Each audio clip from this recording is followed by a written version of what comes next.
All right, Matthew chapter 22. In Matthew chapter 22, we're going to take just a moment today to put our minds and focus on the area of the two directions of love. Jesus declares that our love is a two-directional reality. Jesus tells us that our love must exist where it is centered vertically upon the Lord and horizontally on others. But we need to understand this love in light of the reality that in our world, we have abused and misused this idea and this term. The world defines love in the manner that allows it to fade away, exist, and then disappear again.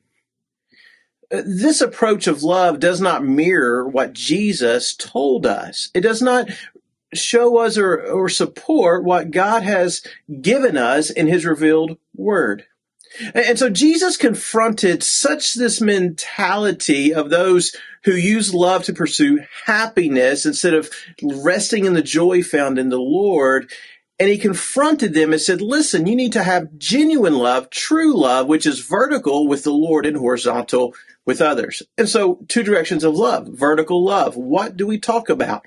Well, Jesus declared that you and I, if we are followers of Jesus Christ, need to love the Lord our God with all of our heart, our minds, and our soul.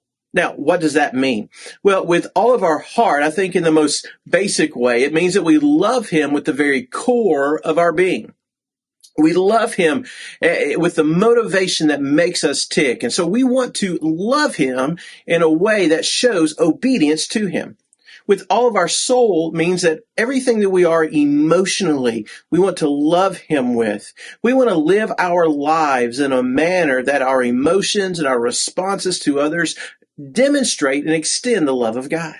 We want to love him with all of our minds, which means that we want to guard ourselves to make sure that we are putting in our minds things that are honoring to him.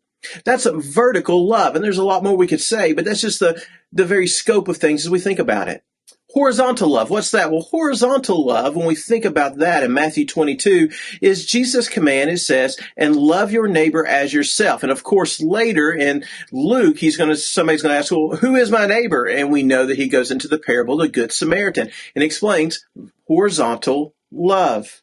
And it means that you and I are loving in a manner that extends grace and mercy to others because grace and mercy have been extended to us. So here's our application today. Here's our questions to consider. How is your vertical love? Are you loving God with all of your heart, mind, and soul? And how is your horizontal love? Is it showing and extending grace and mercy? We'll see you tomorrow for Matthew 23.